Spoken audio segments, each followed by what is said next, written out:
Luke chapter 5 has been on my mind. I have been praying, for some days now about the encounter that Jesus had with Peter and the instruction or the command that Jesus gave him to launch out into the deep. And it's been my heart desire. And there was a day I was reading this and I began to sing that song. I don't know how to sing all of them, but you call me out in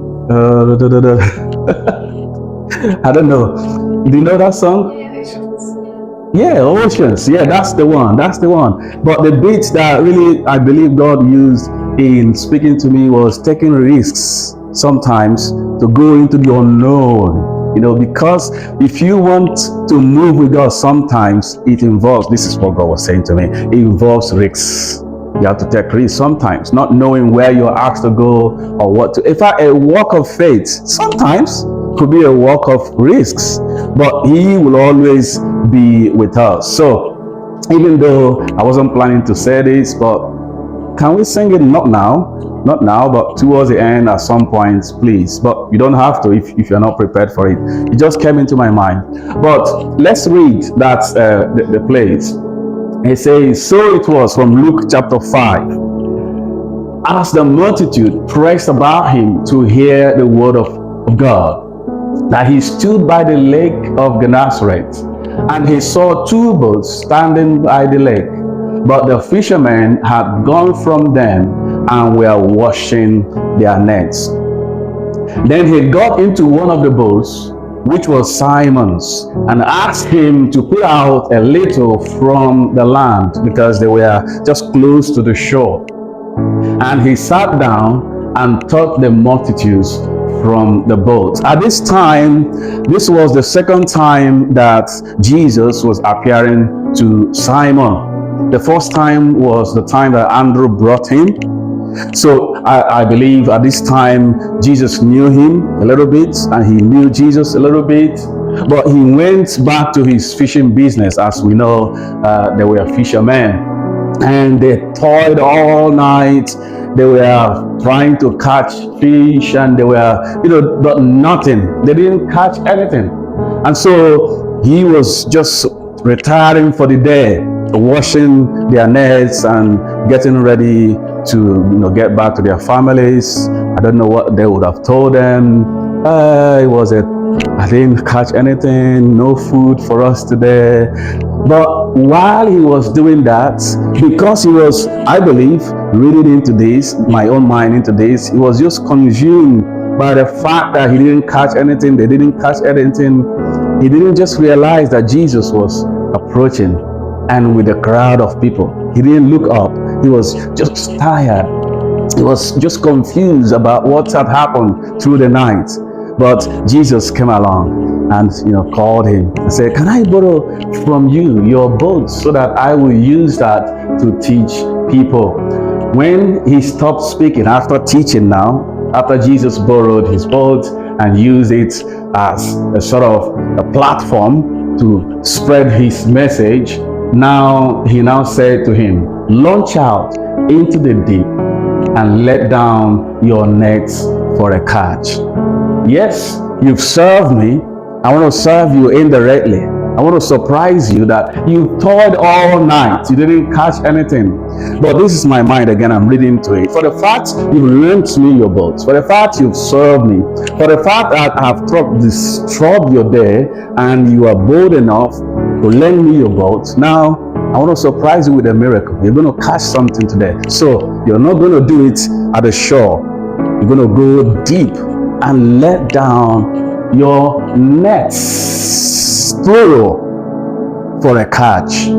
Go deep, let down your nets. I know why I'll tell you why I'm laying emphasis on that. But Simon answered to him, Master, a good reason, isn't it? We've toiled all night. We've caught nothing. I am the fisherman. You were just a rabbi.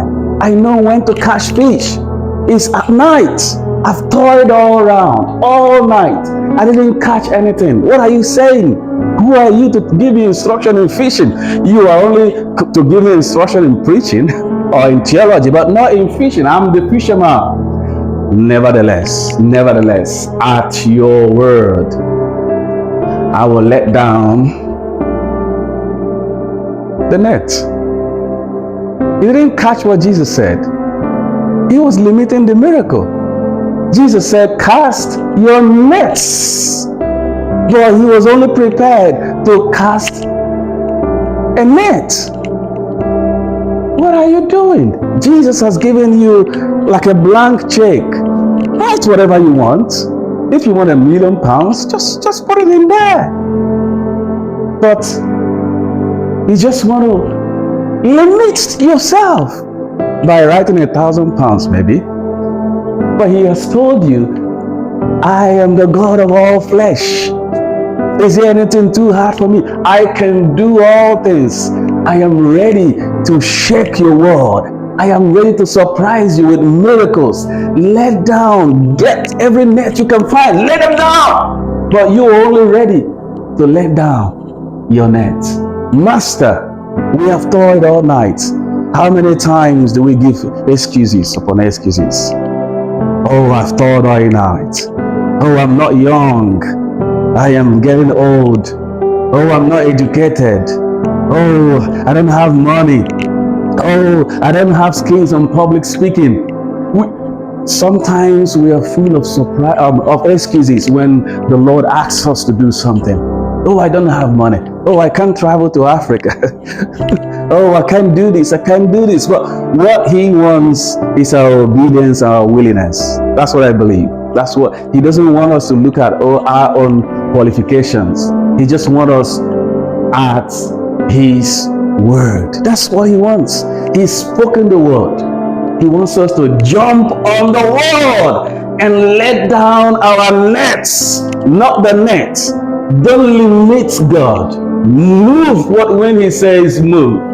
But anyway, Peter realized that for the miracle to come to pass, I must go by the word. I must obey what he says. Each time God gives an instruction, it's not a time to analyze that with our human mind. It's not a time to sort of say, oh, I don't know if it's worked before. You know, as they say, tradition is an enemy of change. When it is used, how we are used to doing it. You know, there was a time I was sent to a church, this is many years ago, not in this country, and they were known for doing things in a set order, in a set way. And I came along trying to shake the table a little bit. Can we just do this differently? Can we do this differently? I had some people in the council, like the leadership team, say to me, oh, we've not done this before. This is not how we used to do it. And I looked at them, I said, well, if you do the same all the time, you will remain the same. Right? And I'm going to close with a quote from Albert Einstein that suggests the same. If you are doing the same all and over the same time, how can you expect things to change? So even though letting down the nets talks about evangelism, but today I just want to look at it differently. Letting down the nets of commitment to God, of stepping forward with our commitment to him, going deeper in our journey with the Lord, going a step further and not just relying on our own abilities, but jumping out in faith and letting down the nets of our faith to him. And when he had done this, obedience, they caught a great number of fish and their net was breaking. What if they let down more than one? They would have caught so many. But anyway, even though they let down only one net, it was even the point of breaking point because of the miracle that came by their obedience. And so they signaled to their partners, to South Coast Family Church, to St. Matthew's, to the Grange. We're all partners, right? They signal to all their partners, and they have to come and lend a help. And they came and filled the boats. So they began. That's the miracle And so the deep in I'm reading my own understanding. The deep is a place of deeper commitment. If we want something to change in our lives and in our churches, we have to go a little deeper in our faith, deeper in our commitments, deeper, just a little above the average with our faith. We have to challenge ourselves by preaching, by doing things radical sometimes. If we must experience a net-breaking miracle, bringing in disciples for Jesus Christ takes a lot of commitment. We have to be committed. So the deep for me is that place of commitment.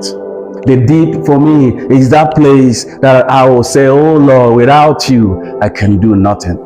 Let down your nets, launch out into the deep, and let down your nets for a catch. And that's what I want to share with us today. Insanity is doing the same over and over and expecting different results. Albert Einstein says, so if we must go deep and experience a miracle from God, we have to take a little different step than what we are used to. I want us to pray now, praying for ourselves and asking God to help us as we launch out and as we, make up our minds to go a little bit deeper with Him, that He will be with us, equip us, and that He will help us along the way. It's not about us, it's about Him.